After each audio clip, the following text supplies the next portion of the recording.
Hello friends, welcome to our channel. तो friends, आज के इस वीडियो में हम बात करने वाले हैं हमारी एनटीए यूजीसी नेट पेपर 1 सितंबर 2022 से रिलेटेड जो मॉक टेस्ट सीरीज़ है उसके मॉक टेस्ट 68 के बारे में, जहां पर फ्रेंड्स आज के इस वीडियो में हम डिस्कस करने वाले हैं 8 MCQs को। तो आप सभी वीडियो का फॉर्मेट जानते हैं, तो हम डायरेक्ट अपने फर्स्ट क्वेश्चन पर चलते हैं, जहाँ पर आज का हमारा पहला क्वेश्चन है। In choice based credit system in short CBCS in higher education letter grade B represents, यानी कि friends choice based credit system है, इन शॉर्ट CBCS है हायर एजुकेशन में, उच्च शिक्षा में, जहाँ पर फ्रेंड्स लेटर ग्रेड है B, वो किसे रिप्रेजेंट करता है। फ्रेंड्स ऑप्शंस आप अपनी स्क्रीन पर देख सकते हैं और आप हमें इसी वीडियो के नीचे कमेंट करके 10 सेकंड के अंदर करेक्ट आंसर बता सकते हैं, जहाँ पर फ्रेंड्स ऑप्शंस आपको खुद रीड करने हैं।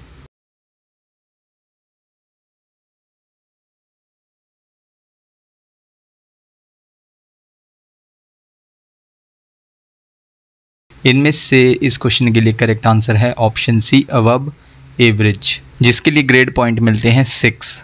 यानी कि friends choice based credit system की अगर हम बात करें तो इन शॉर्ट CBCS की बात करें हायर एजुकेशन में, इसमें जो लेटर ग्रेड B है वो रिप्रेजेंट करता है ऑप्शन सी, अबव एवरेज को, जिसके लिए ग्रेड पॉइंट दिए गए हैं 6। इस क्वेश्चन को फ्रेंड्स हम थोड़ा डिस्कस करेंगे। सबसे पहले यूनिवर्सिटी ग्रांट्स कमीशन ने इंट्रोड्यूस किया 10 पॉइंट ग्रेडिंग सिस्टम, जहाँ पर फ्रेंड्स 0 है एब्सेंट के लिए या फिर फेल के लिए और 10 है आउटस्टैंडिंग के लिए। तो फ्रेंड्स आप अपनी स्क्रीन पर देख सकते हैं, एक साइड लेटर ग्रेड्स गिवन है और दूसरी साइड गिवन है हमारे पास ग्रेड पॉइंट्स। तो सबसे पहले फ्रेंड्स अगर आप CBCS में यानी कि चॉइस बेस्ड क्रेडिट सिस्टम में लेटर ग्रेड O अचीव करते हैं तो इसका मतलब है आउटस्टैंडिंग, यानी कि आपने कितने ग्रेड पॉइंट हासिल किए, तो वो ग्रेड पॉइंट होंगे 10। ठीक इसी तरह फ्रेंड्स अगर आप A+ ऑब्टेन करते हैं, हासिल करते हैं लेटर ग्रेड, कौन सा लेटर ग्रेड A+, तो इसके लिए है एक्सीलेंट और ग्रेड पॉइंट होंगे 9। A है वेरी गुड के लिए और ग्रेड पॉइंट होंगे उसके लिए 8। B+ है गुड के लिए और ग्रेड पॉइंट 7। इसके बाद नेक्स्ट लेटर ग्रेड है B, यानी कि अबव एवरेज रहा आपका परफॉर्मेंस, तो इसके लिए आपको ग्रेड पॉइंट्स मिलेंगे 6। देन इसके बाद नेक्स्ट लेटर ग्रेड है C, तो C के अकॉर्डिंग आपका परफॉर्मेंस रहा एवरेज और लेटर ग्रेड आप ऑब्टेन करेंगे 5।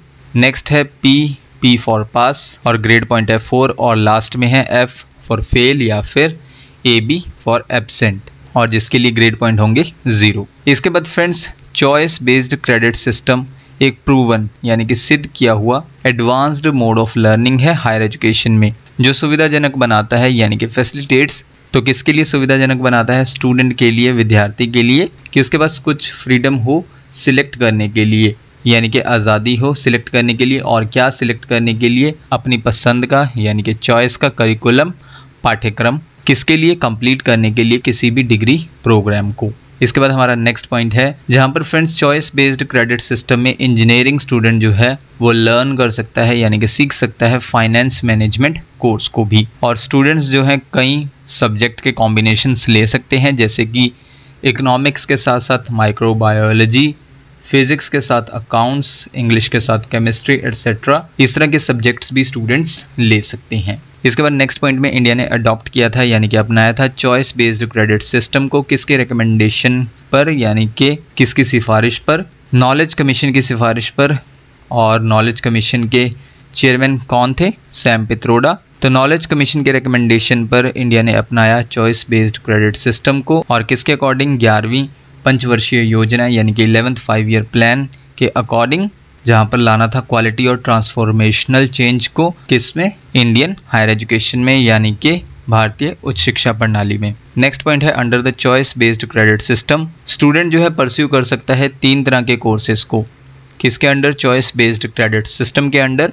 और वो कौन कौन से हैं? सबसे पहले है फाउंडेशन कोर्सेज, इसके बाद इलेक्टिव कोर्सेज और नंबर 3 पर है कोर कोर्सेज। इसके बाद इंडिया के 11th 5-year प्लान ने इंट्रोड्यूस किए थे कई मेजर्स यानी कि उपाय, किसके लिए? एकेडमिक यानी कि शैक्षणिक सुधारों के लिए हायर एजुकेशन में।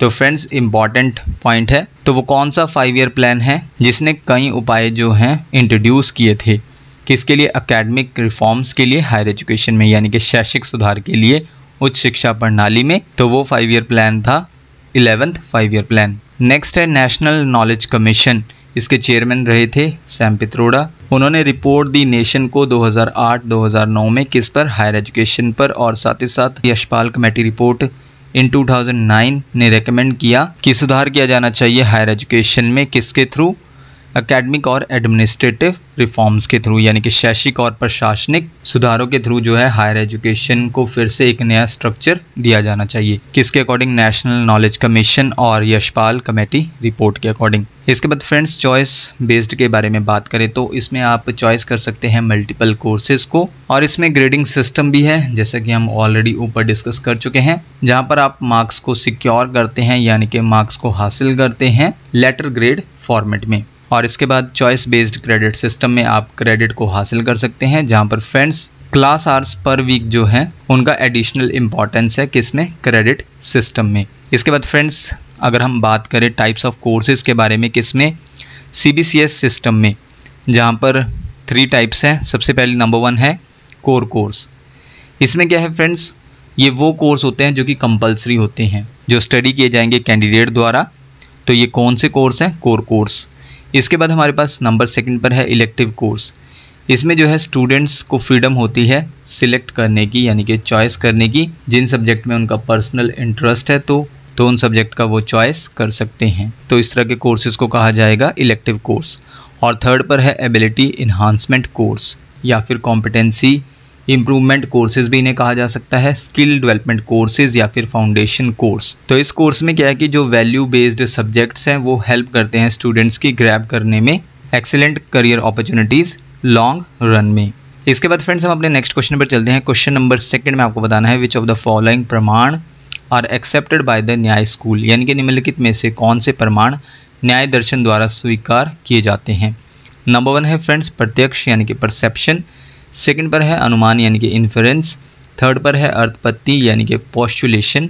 4th पर है उपमान, जिसे हम कहेंगे कंपैरिजन। और 5th पर है शब्द, यानी कि वर्ड। फ्रेंड्स कोड आप अपनी स्क्रीन पर देख सकते हैं और आप हमें इसी वीडियो के नीचे कमेंट करके 10 सेकंड के अंदर करेक्ट कोड बता सकते हैं।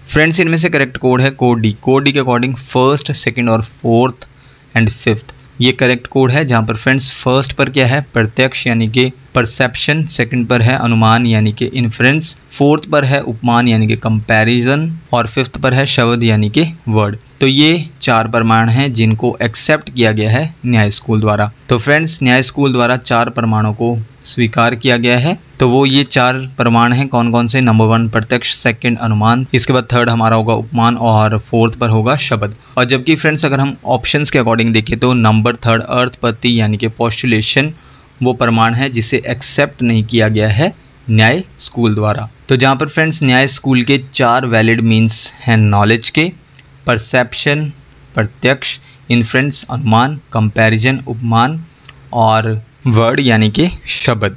इसके बाद हमारा नेक्स्ट क्वेश्चन है question number 3, who gave inductive thinking model.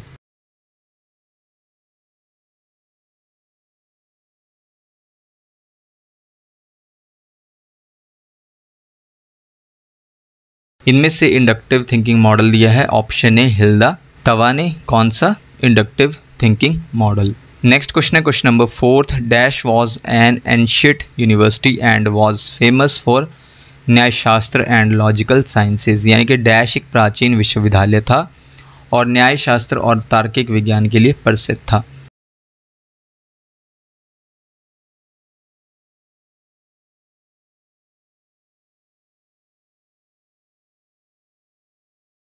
इनमें से वो एंशिएंट यूनिवर्सिटी थी option B ancient Mithila university, जो कि फेमस थी किसके लिए, न्याय शास्त्र के लिए और लॉजिकल साइंसेस के लिए। फ्रेंड्स इस क्वेश्चन को भी हम थोड़ा डिस्कस करेंगे। तो इस क्वेश्चन में हम एंशिएंट मिथिला यूनिवर्सिटी के एग्जामिनेशन सिस्टम को हम डिस्कस करेंगे। तो सबसे पहले एग्जामिनेशन है इस यूनिवर्सिटी का, उसे किस नाम से जाना जाता था, शलाका परीक्षा, जिसे एग्जामिन किया जाता था किनके द्वारा, जो द्वार पंडित थे उनके द्वारा। और इन द्वार पंडितों को कंसीडर किया जाता था मोस्ट लर्नड और reward scholars at that time, यानी कि उस समय विद्वानों में सबसे अधिक विद्वान और श्रेय माना जाता था किन्हें, द्वार पंडितों को। तो उनके द्वारा एग्जामिन किया जाता था इस एग्ज़ाम को। कौन सा एग्ज़ाम है? शलाका परीक्षा। इसके बाद फ्रेंड्स इस एग्जामिनेशन में कैंडिडेट को एक्सप्लेन करना होता था पोर्शन। किसका पोर्शन एक्सप्लेन करना होता था? मैन्युस्क्रिप्ट यानी कि पांडुलिपि के पेज के पोर्शन को एक्सप्लेन करना होता था इस एग्जामिनेशन में कैंडिडेट द्वारा, और इस पांडुलिपि को सुई से छेदा जाता था। और ये एग्जामिनेशन किसके लिए था? कैंडिडेट्स के लिए था, कंप्लीट करने के लिए ग्रेजुएशन सर्टिफिकेट को। यानी कि ये परीक्षा उम्मीदवारों के लिए स्नातक प्रमाण पत्र पूरा करने के लिए थी। कौन सी परीक्षा? शलाका परीक्षा। इसके बाद फ्रेंड्स एक और टफ लेवल ऑफ एग्जामिनेशन भी था शलाका परीक्षा के अलावा, जिसमें कैंडिडेट जो है अपने आप को प्रेजेंट करता था एग्जामिनेशन में। किसके सामने? पब्लिक के सामने। और इस एग्जामिनेशन को किस नाम से जाना जाता है? षड्यंत्र नाम से।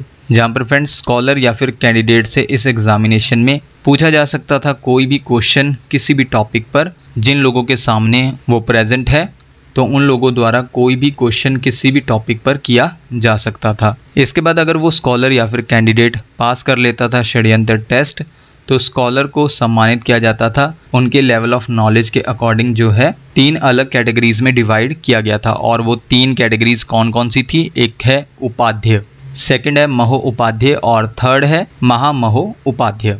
तो ये वो 3 कैटेगरीज थी जिसमें स्कॉलर्स का षड्यंत्र टेस्ट पास करने के बाद जैसा भी लेवल ऑफ नॉलेज रहता था तो उन्हें उस हिसाब से वो कैटेगरी दी जाती थी। तो ये था फ्रेंड्स एग्जामिनेशन सिस्टम किसका? एंशिएंट मिथिला यूनिवर्सिटी का। ये क्वेश्चन आपका बनता है एंशिएंट एजुकेशन इन इंडिया से। तो एंशिएंट मिथिला यूनिवर्सिटी में जो है 2 प्रकार के एग्जामिनेशन थे। कौन कौन से? एक तो शलाका परीक्षा और दूसरा था षड्यंत्र टेस्ट। इसके बाद फ्रेंड्स हमारा नेक्स्ट क्वेश्चन है क्वेश्चन नंबर 5। न्याय शास्त्र वॉज फाउंडेड बाय डैश, यानी कि न्याय शास्त्र की स्थापना किसके द्वारा की गई थी?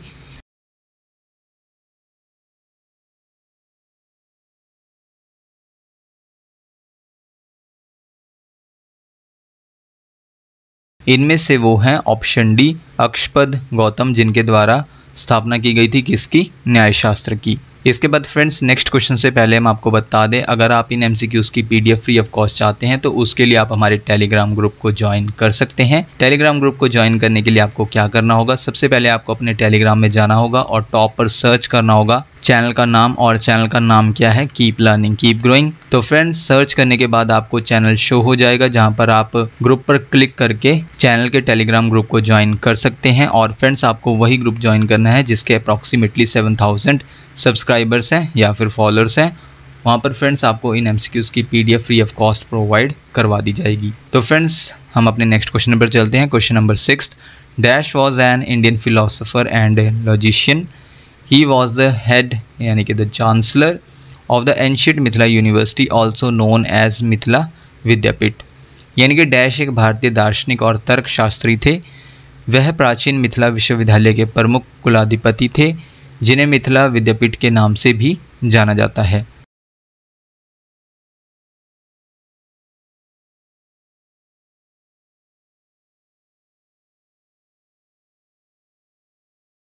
इनमें से फ्रेंड्स वो इंडियन फिलोसोफर और लॉजिशियन थे, यानी कि वो भारतीय दार्शनिक और तर्कशास्त्री थे।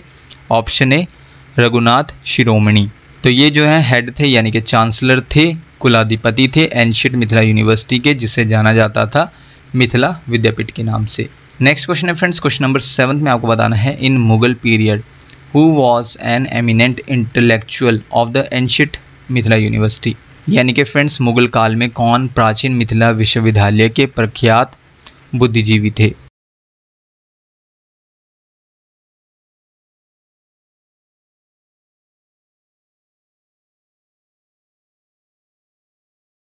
मुगल पीरियड में एमिनेंट इंटेलेक्चुअल थे एंशिएंट मिथिला यूनिवर्सिटी के। Option A Raghunandan Das. Friends ये जो है मुगल पीरियड के अकॉर्डिंग है, तो 16th सेंचुरी की बात हम कर रहे हैं। मिथिला जो है उभर कर आया चीफ सेंटर के रूप में, किसके लिए? बोथ सेकुलर और रिलीजियस लर्निंग के लिए। इसके बाद संस्कृत स्कॉलर्स जो हैं भारत के डिफरेंट पार्ट से आते थे मिथिला में स्टडी करने के लिए हिंदू फिलॉसफी को। नेक्स्ट पॉइंट में मुगल पीरियड में रघुनंदन दास एमिनेंट इंटेलेक्चुअल थे यूनिवर्सिटी के, जहाँ पर जो मुगल एम्परर थे अकबर, वो बहुत ही ज़्यादा इन्फ्लुएंस थे यानी कि प्रभावित थे किससे? रघुनंदन दास से। तो उन्होंने रघुनंदन दास को है गिफ्ट कर दिया इंटायर मिथिला को, यानी कि पूरे मिथिला को एज अ गिफ्ट दे दिया किसे, रघुनंदन दास को। लेकिन रघुनंदन दास ने जो है बाद में ये ऑफर कर दिया अपने गुरु महेश ठाकुर को, किसके रूप में, गुरु दक्षिणा के रूप में। इसके बाद फ्रेंड्स महेश ठाकुर ने इस्टेब्लिश किया दरभंगा राज किंगडम को, किस दिन, रामनवमी के दिन, कब, 1557 में। और फ्रेंड्स आज का हमारा लास्ट क्वेश्चन है question number 8। The minimum period of studentship of ancient Mithila university was dash years, यानी कि प्राचीन मिथिला विश्वविद्यालय की छात्रवृत्ति की न्यूनतम अवधि डैश वर्ष थी।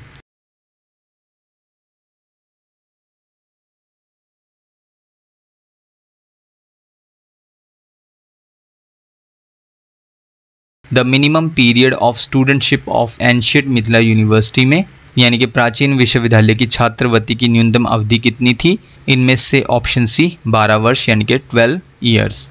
तो फ्रेंड्स ये थी हमारी आज की वीडियो जिसमें जो है हमने 8 MCQs को कवर किया। आप हमें इसी वीडियो के नीचे कमेंट करके बता सकते हैं कि आपने टोटल क्वेश्चंस यानी कि 8 MCQs में से कितने क्वेश्चंस को करेक्ट मार्क किया। नेक्स्ट वीडियो फ्रेंड्स आपको जल्दी चैनल पर मिल जाएगी। So thank you friends for watching this video.